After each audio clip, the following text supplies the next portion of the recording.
সামুদ জাতির কাছে আল্লাহ তাআলা সালেহ আলাইহিস সালামকে নবী করে পাঠিয়েছেন। ক্বালা ইয়া কওমি আ'বুদুল্লাহা মা লাকুম মিন ইলাহিন গায়রু। তিনি বলেছেন, হে সামুদ গোত্র, তোমরা কেন এক আল্লাহ ছাড়া অন্যের ইবাদত করো? তোমরা এক আল্লাহর ইবাদত করো, আল্লাহ ছাড়া কোনো ইলাহ নেই। সালেহ আলাইহিস সালাম কুরআন আল কারীমে বর্ণিত 25 জন নবীদের মধ্য থেকে অন্যতম একজন নবী, যাকে আল্লাহ তাআলা সামুদ গোত্রের নিকট প্রেরণ করেছিলেন।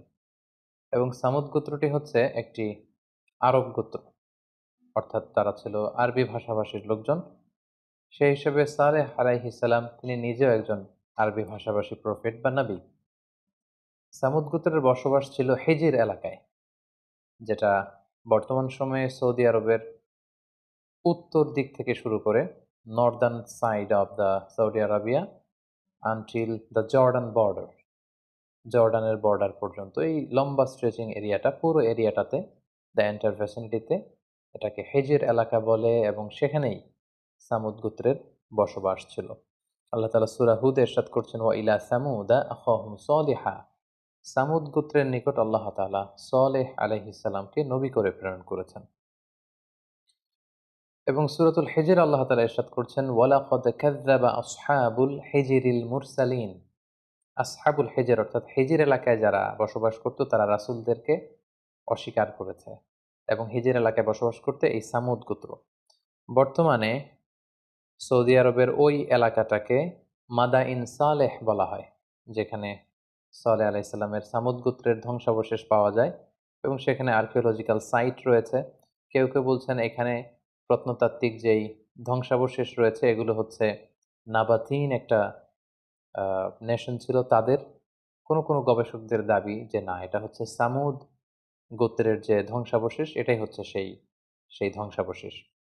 আমরা যদি কালামুল্লাহ মাজিদ থেকে সামুদ নেশন বা সামুদ জাতির, যেই জাতির কাছে সলে আলাইহিস সালামকে প্রেরণ করা হয়েছে, তাদের ফিচারটা যদি আমরা দেখি, তাহলে দেখব যে তাদের একটা বিশেষ বৈশিষ্ট্য ছিল, তারা পাহাড় খোদাই শিল্পে খুবই বিখ্যাত ছিল। পাহাড়কে খোদাই করে, ড্রিল করে সেখানে প্রকোষ্ঠ তৈরি করা এবং পাহাড়ের গাত্রে নানা ধরনের কারুকার্য তৈরি করে, অভিনব কৌশল অবলম্বন করে সেখানে আবাসন তৈরি করাতে তারা বিখ্যাত ছিল। এবং আল্লাহ তাআলা ইরশাদ করছেন, ওয়াযকুরু ইয জাআলাকুম খুলাফা মিন বা'দি আদ। সামুদ গোত্রকে আদ গোত্র ধ্বংস করে দেবার পর তাদেরকে সেখানে স্থলাভিষিক্ত করা হয়েছে। ওয়া বাওয়াআকুম ফিল আরদ, এবং আল্লাহ তাআলা সামুদ গোত্রকে এই পৃথিবীতে প্রতিষ্ঠিত করেছে। তাত্তাখিযুনা মিন সুহুলিহা কুসুরা, তারা খুব সহজেই পাহাড়কে ডিজাইন করে সেখানে তারা ঘরবাড়ি বানাতো, প্রাসাদ বানাতো। তানহিতুনাল জিবালা বুয়ুতা, সহজে তারা প্রাসাদ বানাতে পারত। আর তানহিতুনাল জিবালা বুয়ুতা, তারা পাহাড়কে ড্রিল করে কেটে কেটে তারা সেখানে ঘর নির্মাণ করত। তাহলে এটা একটা ফিচার আমরা পেলাম। এবং এই কথাটাই সূরাতুল ফাজরে আল্লাহ তাআলা অন্যভাবে বলছেন যে ওয়া সামুদাল্লাযীনা জাবুস সখরা বিল ওয়াদ। সামুদ হচ্ছে এমন নেশন বা এমন জাতি, জাবুস সখরা বিল ওয়াদ, যারা পাহাড় কেটে কেটে উপত্যকায় ঘর বানাতো। এবং সূরাতু নামলের ৪৮ নম্বর আয়াতে আল্লাহ বলছেন, ওয়া কানা ফিল মাদিনাতি তিসআতু রাহতিন ইউফসিদুনা ফিল আরদি ওয়া লা ইউসলিহুন। এই সামুদ নেশনের মধ্যে ৯টা সাব ট্রাইব ছিল। এই সাব ট্রাইবের লোকেরা বা এদের লিডারগুলো তারা পৃথিবীতে ফাসাদ সৃষ্টি করত, তারা কোনো ভালো কাজ এলাকায় করতো না।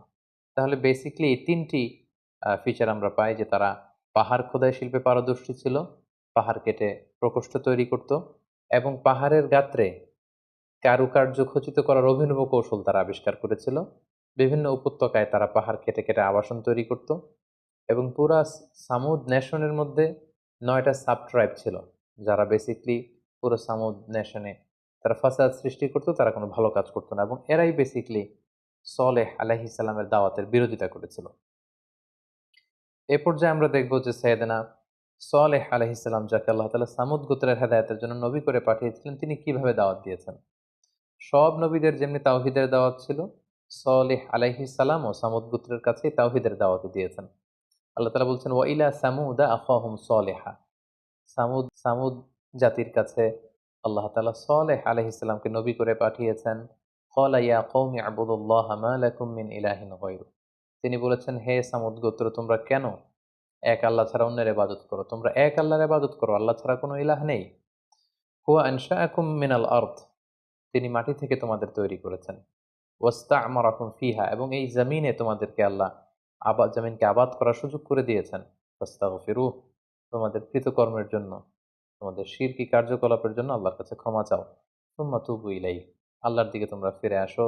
ইন্না রাব্বি করিবুম মুজিব, নিশ্চয় আল্লাহ তাআলা তিনি তোমাদের অত্যন্ত নিকটে, ডাক দিলেই তিনি ডাকে সাড়া দেন।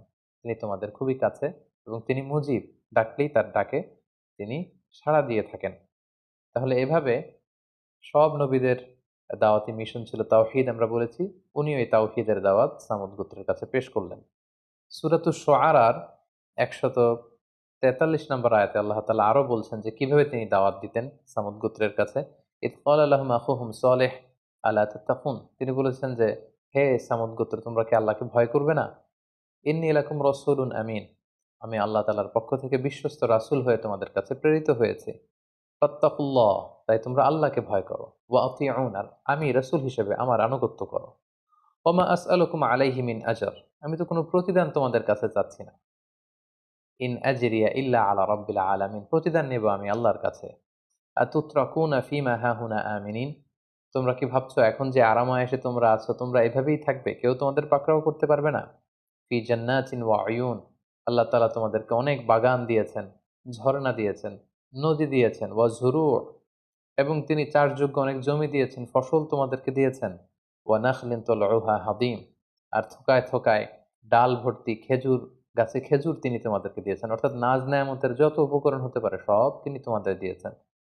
ওয়া তানহিতুনা মিনাল জিবালি বুয়ুতান ফারিহিন, আর তোমরা অত্যন্ত সুকৌশলে তোমরা পাহাড় কেটে কেটে ঘর বানাতে পারো, প্রাসাদ নির্মাণ করতে পারো, আবাসনের কাজ তোমরা করতে পারো। এই নাজ নেয়ামত যে আল্লাহ তাআলা তোমাদেরকে দিয়েছেন, তোমরা সে আল্লাহর এবাদতের দিকে ফিরে আসো, তার কাছে ক্ষমা চাও, এক আল্লাহর দাসে পরিণত হও। তাহলে বেসিক্যালি আমরা দেখলাম যে সব নবীদের দাওয়াতি যে পদ্ধতি ছিল, সাইয়েদনা সলেহ আলাইহিস সালামও ঠিক একই পদ্ধতিতে তিনি সামুদ গোত্রের কাছে তাওহীদের বাণী, দাওয়াতের বাণী তিনি পেশ করেছেন। সম্মানিত সুধী, এ পর্যায়ে আমরা দেখব যে সালেহ আলাইহিস সালাম সামুদ গোত্রকে যখন এক আল্লাহর ইবাদতের দাওয়াত দিয়েছেন, তখন তার স্বগোত্রের লোকেরা কি রেসপন্স করেছিল সে কথাও আল্লাহ তাআলা কালামুল্লাহ মাজিদে ইরশাদ করছেন। ক্বালু ইয়া সালিহু ক্বাদ কুনতা ফীনা মারজুওয়ান ক্বাবলা হাযা, তিনি যখন তাওহীদের দাওয়াত কওমে সামুদকে দিলেন, সামুদ জাতিকে দিলেন, তারা তখন তাচ্ছিল্যের সুরে বলতে আরম্ভ করলো, হে সালেহ, তোমাকে নিয়ে তো আমাদের অনেক আশা ভরসা ছিল, তুমি তো আমাদের এলাকার সবচেয়ে ভালো ছেলে ছিলে, তুমি অনেক কিছু করবে ভেবেছিলাম, তোমাকে নিয়ে অনেক আশা ভরসা আমাদের ছিল, কিন্তু তুমি এগুলো কি শুরু করলে? তুমি কিসের দাওয়াত দিচ্ছ?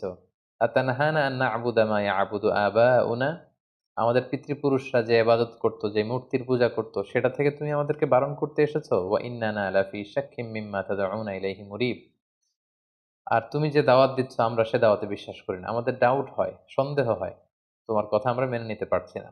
এইভাবে তাচ্ছিল্যের সুরে তারা সাইয়েদনা সালেহ আলাইহিস সালামের কথাকে প্রত্যাখ্যান করেছে। শুধু তাই নয়, তারা সালেহ আলাইহিস সালামকে পাগল বলে অভিহিত করেছে, জাদুগ্রস্ত বলে অভিহিত করেছে। ক্বালু ইন্নামা আনতা মিনাল মুসাহহারিন, হে সালেহ, আমার মনে হয় যে তুমি জাদুগ্রস্ত, কেউ তোমাকে ব্ল্যাক ম্যাজিক করেছে, জাদু করেছে, আর জাদুর প্রভাবে তুমি আবুল তাবুল বকছো। এভাবে সালেহ আলাইহিস সালামকে তুচ্ছ তাচ্ছিল্যের সুরে তারা ওনার আনিত দাওয়াতকে অস্বীকার করে এবং প্রত্যাখ্যান করে। সামুদ জাতি শুধু সাইয়েদনা সালেহ আলাইহিস সালামের দাওয়াতকে প্রত্যাখ্যান করে ক্ষান্ত হয়নি, তারা ডিমান্ড করলো যে আমাদের মিরাকুলাস কিছু দেখাতে হবে, এমন অলৌকিক কিছু আমাদেরকে দেখাও যেটা দেখলে আমরা বুঝতে পারবো যে তুমি সত্যিই রাসূল। সাল্লাল্লাহু আলাইহি সাল্লাম বলল, তাহলে তোমরা কি দেখতে চাও? অলৌকিক কি দেখতে চাও যেটা দেখে তোমরা বিশ্বাস করবে যে আমি রাসূল? তারা বলল, আমাদের যে পাহাড় বেষ্টিত এলাকা, এই পাহাড়ের ভেতর থেকে একটা ১০ মাসের গর্ভবতী উটনী, মানে উট বের করে আনতে হবে, এবং এই উট বের হওয়ার পরপরই উট বাচ্চা প্রসব করবে, সাথে সাথে উট দুধ দিতে আরম্ভ করবে। আমরা সেই দুধ খাওয়ার পরে বুঝতে পারবো যে আসলে এটা আল্লাহর পাঠানো মুআজিজা, সত্যিকারের উট, এবং তুমি সত্যিকারের রাসূল। সালেহ আলাইহিস সালাম বললেন, এরকম মুআজিজা যদি আল্লাহ তাআলার পক্ষ থেকে আমি এনে দেখাতে পারি, তাহলে কি তোমরা ঈমান আনবে? তারা সবাই বলল, হ্যাঁ, আমরা তাহলে ঈমান আনবো। সাইয়েদনা সালেহ আলাইহিস সালাম আল্লাহ তাআলার কাছে কায়মনো বাক্যে দোয়া করতে শুরু করলেন। তিনি বললেন, হে আল্লাহ, আপনি যদি এই মুআজিজা আমাকে দান করেন, এটা দেখে আমার জাতিগোষ্ঠী ঈমান আনবে, তারা বিশ্বাসী হয়ে যাবে। আপনি মেহেরবানি করে আমাকে এই মিরাকেল, এই অলৌকিক বিষয়টা দেখানোর ক্ষমতা দিন। আল্লাহ তাআলা জানিয়ে দিলেন যে, হে সালেহ, আমি মিরাকল দেখাবো, কিন্তু এরপরে যদি তোমার জাতিগোষ্ঠী ঈমান না আনে তাহলে কিন্তু আমি সমূলে তাদের সবাইকে ধ্বংস করে দেব। আল্লাহ তাআলা তাদের ডিমান্ড অনুযায়ী তিনি তাদেরকে মিরাকেল দেখালেন। পাহাড়ের ভেতর থেকে তিনি উট বের করে নিয়ে আসলেন। এবং এই কথাটি আল্লাহ তাআলা কালামুল্লাহ মাজিদে এভাবে উল্লেখ করেছেন সূরা শুআরাতে, মা আনতা ইল্লা বাশারুম মিসলুনা। তাদের জাতিগোষ্ঠীর লোকেরা তাচ্ছিল্যের সুরে বলতে শুরু করলো যে, সালেহ তুমি কি করে আবার নবী হও? তুমি তো আমাদের মতোই রক্তে মাংসে দেখতে একই রকম মানুষ। কিভাবে তোমার শ্রেষ্ঠত্ব আমাদের উপর প্রতিষ্ঠিত হবে? কি করে তুমি নবী হবে? তুমি তো আমাদের মতোই মানুষ। ফাআতি বিআয়াতিন ইন কুনতা মিনাস সাদিকিন। তুমি যদি পারো যে নিদর্শনের কথা আমরা বলেছি এরকম উট এনে দেখাও।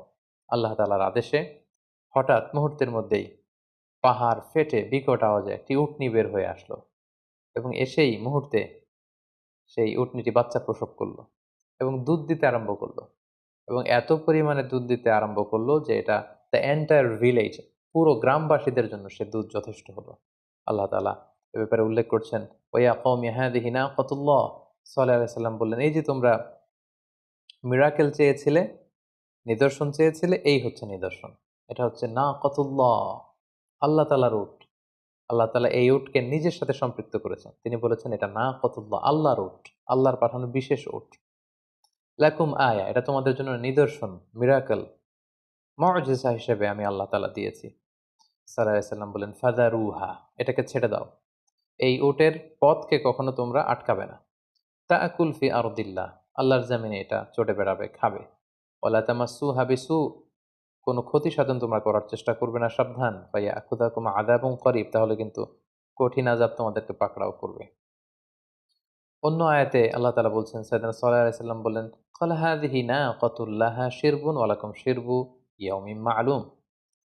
এই বিশেষ মুজিজা সম্বলিত উটটি যখন আসলো, এই উটটি ওই এলাকার একটি বড় কুয়া ছিল, এই কুয়ার পানি খুব বেশি বেশি করে পান করতে আরম্ভ করলো। ফলে এলাকাবাসীদের অন্যান্য যে উট পশু-টশু ছিল সেগুলোর পানির সংকট দেখা দিল।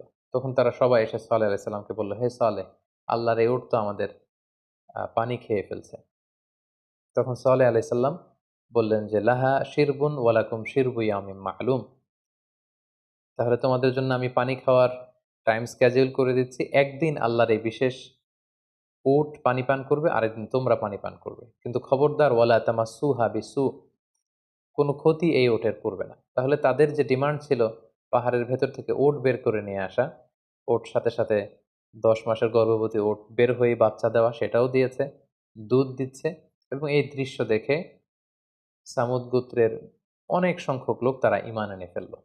কিন্তু ওই যে আগে আমরা বলেছি যে ৯ টি সাব ট্রাইব ছিল, তাদের অনুসারী যারা, তাদের লিডার যারা, তারা কেউই সালেহ আলাইহিস সালামের উপর ঈমান আনলো না। এবং এই দৃশ্য দেখার পরে তারা বলল, সালেহ তুমি তো অনেক বড় জাদুকর। তুমি যদি বড় ম্যাজিশিয়ান না হও তাহলে কি করে পাহাড়ের ভেতর থেকে উট বের করে আনলে? কি করে গর্ভবতী উট আবার বাচ্চা দিল এবং সেখান থেকে আমরা দুধ খাচ্ছি? তাহলে অল্প কিছু সংখ্যক লোক ঈমান আনলো এবং বেশিরভাগই সালেহ আলাইহিস সালামের বিরোধিতা শুরু করলো এবং তাকে জাদুগ্রস্ত, তাকে বড় জাদুকর বলে আখ্যা দিতে লাগলো। এবং সালেহ আলাইহিস সালাম বললেন, খবরদার, এটা আল্লাহর পক্ষ থেকে আমানত। তোমাদের দাবিতে আমি আল্লাহর কাছে দোয়া করেছি এবং আল্লাহ তাআলা দোয়া কবুল করে এই মুজিজা দিয়েছে। খবরদার, ওয়ালা তামাসসুহা বিসু, এই উটনীর সাথে তোমরা খারাপ আচরণ করবে না। ফায়াখুযাকুম আযাবু ইয়াউমিন আযীম, কঠিন শাস্তি তোমাদেরকে পাকড়াও করবে। কিন্তু তারা, যারা বকে গিয়েছিল, যারা ঈমান আনেনি, যারা সালেহ আলাইহিস সালামকে এই মুজিজা দেখার পরও বিরোধিতা করছিল, তারা সেখানেই ক্ষান্ত হয়নি। তারা প্ল্যান করলো তারা আল্লাহর এই পাঠানো বিশেষ উটকে হত্যা করবে। এই মুজিজাটিকে তারা পৃথিবী থেকে নিশ্চিহ্ন করে দিবে। এবং যেই চিন্তা সেই কাজ, ফাআকারুহা ফাআসবাহু নাদিমিন। তারা প্ল্যান প্রোগ্রাম করে আল্লাহর পাঠানো এই উটটিকে হত্যা করে ফেলল। সূরা শামসে, আশ-শামসে আল্লাহ তাআলা ইরশাদ করছেন, ইযিম বাআসা আশকাহা। তারা প্ল্যান করে তাদের মধ্য থেকে একজন ভয়ঙ্কর লোককে পাঠালো যে তুমি যাও, তুমি যেয়ে হত্যা করো। ফাকালা লাহুম রাসূলুল্লাহি নাকাতাল্লাহি ওয়া সুকিয়াহা। সালেহ আলাইহিস সালাম শেষবারের মতো বললেন, আমি আবারও বলছি এটা আল্লাহর উট, আল্লাহর পাঠানো বিশেষ নিদর্শন বা মুজিজা, এটাকে তোমরা হত্যা করো না। কিন্তু ফাকাযযাবুহু ফাআকারুহা, তারা সালেহ আলাইহিস সালামকে অস্বীকৃতি জানালো, মিথ্যা প্রতিপন্ন করলো এবং ঠিকই তারা এই উটটিকে হত্যা করে ফেলল। আল্লাহ তাআলা বললেন, ফাদামদামা আলাইহিম রাব্বুহুম বিযামবিহিম ফাসাওয়াহা। তাদের এই পাপের কারণে আল্লাহ তাদের জন্য আযাবকে অবধারিত করলেন, তাদের উপর আযাব পাঠালেন। এবং সালেহ আলাইহিসসালামের কওমে সামুদ বা সামুদ জাতি আল্লাহর পাঠানো এই বিশেষ মুআজিজা, এই উটটিকেই শুধু হত্যা করে ক্ষান্ত হয়নি। তারা প্ল্যান করলো যে শুধু উটকে হত্যা করলেই হবে না, আমরা সালেহকেও এই পৃথিবী থেকে বিদায় করে নেব। তারা সিক্রেট একটা কিলিং প্ল্যান করলো যে কিভাবে সালেহকে পৃথিবী থেকে সরিয়ে দেওয়া যায়, এবং সে কথাও আল্লাহ তাআলা সূরাতুন নামলে খুব সুন্দরভাবে বর্ণনা করেছেন। আল্লাহ তাআলা বলছেন, ওই যে ৯টি সাব ট্রাইব ছিল তারা একত্রিত হলো। ক্বালু তাকাসামু বিল্লাহ, আল্লাহর নামে তারা শপথ করলো এবং প্ল্যান করলো, লা নুবাইয়িতান্নাহু ওয়া আহলা, আমরা আজ রাতেই অতর্কিত অ্যাটাক করব, সাডেন অ্যাটাক করব সালেহের বাড়িতে, যেয়ে সালেহ এবং তার ফ্যামিলি মেম্বার্স প্রত্যেককে আমরা কচুকাটা করে দুনিয়া থেকে বিদায় করে ফেলব। সুম্মা লানাকুলান্না লিওয়ালিয়িহি, তারপর যদি বিচারের প্রশ্ন আসে তার ওয়ালি, তার অভিভাবকদের আমরা বলবো, মা শাহিদনা মাহলিকা আহলিহি ওয়া ইন্না লাসাদিকুন, আমরা বলবো যে আল্লাহর কসম আমরা কিছুই জানি না। আমরা গোপনে হত্যা করে আমরা অস্বীকার করব যে আমরা কেউই কিছু জানি না, তার হত্যাকাণ্ডের ওই জায়গাটিতে আমরা উপস্থিত ছিলাম না, আর আমরা আল্লাহর কসম করে বলছি আমরা সত্যবাদী। আল্লাহ তাআলা বলছেন, ওয়া মাকারু মাকরা, তারা কৌশল করে, ওয়া মাকারনা মাকরা, আমি নিজেও আল্লাহ কৌশল করি, আর আমার কৌশল যে কতটা ভয়ঙ্কর, আমার কৌশল যে কিভাবে বাস্তবায়িত হবে তারা সেটা কল্পনাও করতে পারে না। এবং তাদের প্ল্যান অনুযায়ী ওই রাতে তারা সালেহ আলাইহিস সালামকে অ্যাটাক করবে বলে আগাতে লাগলো। এবং আল্লাহ তাআলা তিনি সিদ্ধান্ত নিলেন যে তাদের অবাধ্যতা এতবার বেড়েছে যে তাদেরকে সামুদ গোত্রকে আল্লাহ তাআলা ধ্বংস করে দিবেন। তিনি সালেহ আলাইহিস সালামকে বললেন, হে সালেহ, তুমি ইমানদারদেরকে নিয়ে নিরাপদ জায়গায় সেফ জোনে চলে যাও। আমি এমন ভয়ঙ্কর আযাব এই সামুদ জাতির উপর পাঠাবো, পুরো জাতি, দ্য এন্টায়ার নেশন, তারা ধ্বংস হয়ে যাবে, নাস্তানাবুদ হয়ে যাবে। কি আযাব আল্লাহ তাআলা পাঠালেন আমরা যদি কোরআনের দিকে তাকাই তাহলে দেখব। আল্লাহ তাআলা বললেন, ফাআখাযাতহুমুর রাজফা, ভয়ঙ্কর ভূমিকম্প আল্লাহ তাআলা পাঠালেন।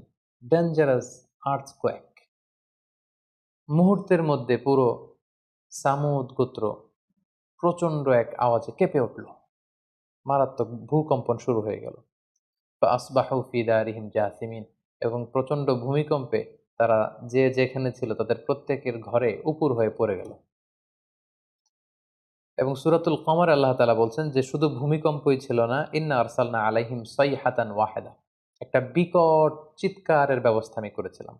আল্লাহ তাআলা সাইয়েদনা জিবরাইল আলাইহিস সালামকে বললেন, যাও তুমি সামুদ গোত্রের ওখানে যাও, তারা সালেহকে অস্বীকার করেছে, আমার পাঠানো মুআজিজা উটকে হত্যা করেছে, এবং সালেহকে তার পুরো পরিবারের সাথে একসাথে হত্যা করার প্ল্যান তারা করেছে, তাদের আর বেঁচে থাকবার কোনো অধিকার নেই। তুমি সামুদ গোত্রের ওখানে যে প্রচন্ড একটা চিৎকার দাও, তোমার প্রচন্ড চিৎকারের আওয়াজে সামুদ গোত্রের প্রতিটি মুশরিক যেন কানের পর্দা ফেটে ওখানেই লাশ হয়ে পড়ে যায়। এবং আল্লাহ তাআলার এই আদেশের সাথে সাথে আল্লাহ বললেন, ইন্না আরসালনা আলাইহিম সাইহাতান ওয়াহিদা, একটা চিৎকার, একটা প্রচন্ড সাউন্ড ওয়েভ, একটা প্রচন্ড বিকট আওয়াজ এবং শব্দ তরঙ্গের সৃষ্টি আমি করেছি সেই সামুদ গোত্রে। ওয়া কানু কাহাশিমিল মুহতাদির, পুরো জাতি সেখানে ভুলুণ্ঠিত হয়ে পড়ে খেয়ে ফেলা ভুসির মতো, তৃণলতার মতো, ভুসির মতো তারা হয়ে গেল। এবং আল্লাহ বললেন, ফাকাযযাবুহু ফাআকারুহা ফাদামদামা আলাইহিম রাব্বুহুম বিযামবিহিম ফাসাওয়াহা, পুরো জাতিকে আল্লাহ তাআলা এরকম ভয়ঙ্কর শাস্তি দিয়ে ধ্বংস করে দিলেন। তাহলে সামুদ জাতিকে কিভাবে আল্লাহ তাআলা ধ্বংস করলেন কোরআন থেকে যদি আমরা খুঁজি তাহলে পাবো, এক নম্বর হচ্ছে আর্থকোয়েক, যাকে আরবিতে বলা হচ্ছে আর রজফা, পুরো ভূখণ্ড জমিন একসাথে কেঁপে উঠল। ২ নম্বর হচ্ছে সাউন্ড ওয়েভ, প্রচন্ড বিকট আওয়াজ এবং শব্দ তরঙ্গের মাধ্যমে সামুদ গোত্রের প্রতিটি মুশরিক তাদের কানের পর্দা ফেটে ওখানেই লাশ হয়ে পড়ে গেল। এবং সেখানে এমন এক ভয়ঙ্কর পরিস্থিতির সৃষ্টি হলো যে সেই ধ্বংসাবশেষ দেখলে মানুষের অন্তরাত্মা কেঁপে উঠবে। পরবর্তী যুগের লোকদের জন্য কিছু জায়গা আল্লাহ তাআলা নিদর্শন হিসেবে এখনো রেখে দিয়েছেন। এবং নবম হিজরিতে আল্লাহ রাসূল সাল্লাল্লাহু আলাইহি ওয়াসাল্লাম যখন তাবুক অভিযানে গিয়েছিলেন, তাবুক যুদ্ধ থেকে ফেরার সময় তিনি এই হিজর এলাকাটাকে যখন ক্রস করছিলেন, যেটাকে মাদায়েনে সালেহ আমরা বলেছি, সালেহ আলাইহিস সালামের যে এলাকাটাতে এই সামুদ গোত্রের বসবাস ছিল, এই জায়গাটা যখন রাসূল সাল্লাল্লাহু আলাইহি ওয়াসাল্লাম সাহাবাদেরকে নিয়ে ক্রস করছিলেন, তিনি তার মাথা ঢেকে ফেলেছিলেন। রাসূল সাল্লাল্লাহু আলাইহি ওয়াসাল্লাম কাপড় দিয়ে, চাদর দিয়ে মাথা ঢেকে ফেলেছিলেন। এবং তিনি তার উটনীকে খুব দ্রুত হাঁকাচ্ছিলেন। খুব দ্রুত এই গজবের এবং আযাবের জায়গাটাকে ক্রস করার জন্য রাসূল সাল্লাল্লাহু আলাইহি ওয়াসাল্লাম চাচ্ছিলেন। এবং তিনি ঘোষণা দিলেন সাহাবীদের মাঝে, সহিহ বুখারীতে এসেছে, তোমরা যদি এই আযাবের এলাকার মধ্যে এখান থেকে যদি তোমরা কেউ কোনো জায়গা থেকে কুয়া থেকে পানি নিয়ে থাকো, এই পানিগুলো ফেলে দাও। সাহাবারা বললেন, আমরা পানিগুলো ফেলে দিলাম। এবং সাহাবারা বললেন যে, আমরা এই ধ্বংসাবশেষের জায়গাতে এখান থেকে কিছু পানি নিয়ে আটা দিয়ে খামির বানিয়েছি। রাসূল সাল্লাল্লাহু আলাইহি ওয়াসাল্লাম বললেন, এই খামিরগুলো তোমরা খাবে না। আটার এই খামিরগুলো তোমাদের উটগুলোকে খাইয়ে ফেলো, কারণ এটা গজবের জায়গা। তোমরা কখনো যদি এই সামুদ গোত্রের এই ধ্বংসাবশেষের এই জায়গা পাশ দিয়ে যদি তোমরা যাও, তোমরা কান্নার একটা ভাব করে যাবে, কান্না কান্না ভাব নিয়ে যাবে যে, আল্লাহ, আমাদের পাপের কারণে তুমি আমাদেরকে এভাবে ধ্বংস করে দিও না। এবং সেই ধ্বংসের জায়গা থেকে তোমরা শিক্ষা নেওয়ার চেষ্টা করবে। এবং রাসূল সাল্লাল্লাহু আলাইহি ওয়াসাল্লাম বললেন, তোমরা সেই পানিগুলো ফেলে দাও, ওটের যেই আটা দিয়ে তোমরা খামির তৈরি করেছো এগুলো নিজেরা না খেয়ে উটগুলোকে খাওয়াও। এবং সেই নাকাতুল্লাহ, আল্লাহর পাঠানো সেই মিরাকুলাস যে ক্যামেল, সেই উটনি যেই কুয়া থেকে পানি খেত, আমরা সেখান থেকে পানি খাবো। রাসূল সাল্লাল্লাহু আলাইহি ওয়াসাল্লাম এবং সাহাবারা সবাই সেখান থেকে তারা পানি নিলেন। এবং এভাবেই রাসূল সাল্লাল্লাহু আলাইহি ওয়াসাল্লাম তাবুক যুদ্ধ থেকে ফেরার সময় এই জায়গাটিতে খুব ভীত সন্ত্রস্তভাবে আল্লাহর কাছে পানা চাইতে চাইতে এই জায়গাটিকে তিনি ক্রস করলেন। সম্মানিত সুধী, আরেকটি মাইটি নেশনের ধ্বংস আমরা জানতে পারলাম। সালেহ আলাইহিস সালামকে যে সামুদ গোত্রের কাছে পাঠানো হলো, তারাও শক্তিশালী ছিল। পাহাড় কেটে কেটে, কতটা শক্তিশালী হলে বিশাল পাহাড় কেটে সেখানে আবাসনের ব্যবস্থা তারা করতে পারত। তারাও কিন্তু আজ পৃথিবীতে নেই। তাদের অন্যায়ের কারণে, তাদের অস্বীকৃতির কারণে, তাদের অবাধ্যতার কারণে আল্লাহ তাআলা পুরো জাতিকে সমূলে ধ্বংস করে দিয়েছেন। এই সামুদ জাতি এবং সালেহ আলাইহিস সালামের এই পুরো ঘটনা প্রবাহ থেকে আমরা যদি আমাদের জীবনের জন্য কিছু লাইফ লেসন খুঁজতে চাই, তাহলে প্রথমে যে লাইফ লেসনটি আমরা পাই সেটি হচ্ছে, আল্লাহ তাআলা নবীদেরকে মুঅজিজা দিয়ে থাকেন, অলৌকিক জিনিস দিয়ে থাকেন, যেটা দিয়ে ওনার প্রফেটহুডকে উনি প্রমাণ করতে পারেন যে, এই যে দেখো, এই অলৌকিক বিষয়টি আমি আল্লাহ তাআলার কাছ থেকে এনেছি এবং এটাই প্রমাণ করে যে আমি নবী। এই মিরাকেল আল্লাহ সহজে দিতে চান না। কিন্তু যদি কোনো জাতিকে দেখানোর জন্য আল্লাহ কোনো মিরাকুলাস জিনিস পাঠান, মুঅজিজা পাঠান, আর সেই মুঅজিজা দেখার পরেও যদি তারা নবীকে স্বীকার না করে, আল্লাহ তাআলার ইবাদতে ফিরে না আসে, তখন সেই জাতিকে ধ্বংস করে দেয়া আল্লাহর জন্য অবধারিত আল্লাহ করে ফেলেছেন। এবং সামুদ গোত্রের ক্ষেত্রে সেটাই হয়েছে। তাদের জন্য শাস্তি অবধারিত হয়েছে। ২ নাম্বার যে শিক্ষাটা আমরা পাই, তাদের অবাধ্যতা এবং ঔদ্ধত্য এতটা মাত্রা ছাড়িয়েছে যে গজব তাদের জন্য অবধারিত হয়েছে। তারা শুধুমাত্র শিরক করেই ক্ষান্ত হয়নি। আমরা যদি পুরো সামুদ জাতির অ্যাটিটিউড নিয়ে অ্যানালাইসিস করি, তাহলে দেখব তারা কেবল শিরক করেই ক্ষান্ত হয়নি। তারা কেবলমাত্র সালেহ আলাইহিস সালামের দাওয়াতকেই প্রত্যাখ্যান করেনি, তারা নবীর সাথে দেয়া প্রমিসকে ভঙ্গ করেছে। তাদের ডিমান্ডের কারণেই সালেহ আলাইহিস সালাম দোয়া করে এই উট নিয়ে এনেছিলেন। তারা ১ম যে অন্যায়টি করেছে সেটা হচ্ছে সালেহ আলাইহিস সালামের সাথে কৃত ওয়াদা ভঙ্গ করেছে। তারা বলেছিল, তুমি যদি পাহাড় থেকে উট বের করে আনতে পারো, এটা দেখলে আমরা ঈমান আনবো। তারা ঈমান আনেনি। শুধু এখানেই ক্ষান্ত হয়নি, তারা আল্লাহর পাঠানো মুঅজিজা এই উটনীকে হত্যা করেছে। শুধু সেটাই নয়, তারা সালেহ আলাইহিস সালামকে রাত্রিবেলা গোপনে হত্যার ষড়যন্ত্র করেছে। এজন্য তাদের উপর আযাব এবং গজব পাঠানো আল্লাহ অবধারিত করেছেন। ৩ নাম্বার যে বিষয়টি আমরা এই ঘটনা থেকে শিখতে পারি সেটা হচ্ছে, পৃথিবীর বিভিন্ন প্রান্তে আল্লাহ তাআলা অনেক মাইটি নেশন, শক্তিশালী অনেক জাতিকে তাদের অবাধ্যতার কারণে, শিরকের কারণে আল্লাহ তাআলা ধ্বংস করেছেন। আমরা যদি জর্ডানে যাই, আমরা সেখানে ডেড সি দেখতে পাবো, যেখানে লূত আলাইহিস সালামের কওমদের পাপ কাজের কারণে আল্লাহ তাআলা তাদের ধ্বংস করে দিয়েছেন। আমরা যদি ইয়ামানের হাদ্রামাউতের মাঝখানে, হাদ্রামাউত এবং ওমানের মাঝখানে সেই আহকাফ এলাকাতে যাই, আমরা আদ জাতির ধ্বংসাবশেষ দেখতে পাবো। আমরা যদি আজও সৌদি আরবের মাদায়েন সালেহেতে ভিজিট করি, তাহলে সেখানে এই বিশাল সামুদ জাতির ধ্বংসাবশেষ দেখতে পাবো। এভাবে পৃথিবীতে বিভিন্ন জায়গায় আল্লাহ তাআলা আমাদের নিদর্শনের জন্য এই পাপাচারীদের অনেক ধ্বংসাবশেষ রেখে দিয়েছেন এবং তিনি আমাদেরকে আদেশ করেছেন, ফাসিরু ফিল আরদি ফানজুরু কাইফা কানা আকিবাতুল মুকাদ্দিবিন। তোমরা এই পৃথিবীতে ঘুরে বেড়াও, বিভিন্ন জায়গায় ভিজিট করো, এই সাইট সিইং গুলো করে তোমরা দেখো যে পূর্ববর্তী জাতিদেরকে কিভাবে আমি তাদের পাপের কারণে ধ্বংস করেছি, এবং সেখান থেকে যেন আমরা শিক্ষা নিতে পারি যে আমরাও যেন তাদের পথে না হেঁটে, তাদের ফুটস্টেপ অনুসরণ না করে, সেই পাপের পথে না যেয়ে আমরা যেন সত্যের পথে ফিরে আসতে পারি, আমরা যেন কল্যাণের পথে ফিরে আসতে পারি, আমরা যেন আলোর পথে ফিরে আসতে পারি। এটাই হচ্ছে সালেহ আলাইহিস সালাম এবং সামুদ জাতির ধ্বংসের মধ্য দিয়ে আমাদের জন্য শিক্ষা। আল্লাহ তাআলা আমাদের সবাইকে এই ঘটনা প্রবাহ থেকে আমাদের প্রাত্যহিক জীবনে, আমাদের সামাজিক জীবনে, ব্যক্তিগত জীবনে শিক্ষা হাসিল করবার তৌফিক দান করুক। হাযা মা ইনদি ওয়াল ইলমু ইনদাল্লাহ। আলাইহি তাওয়াক্কালতু ওয়া ইলাইহি উনীব।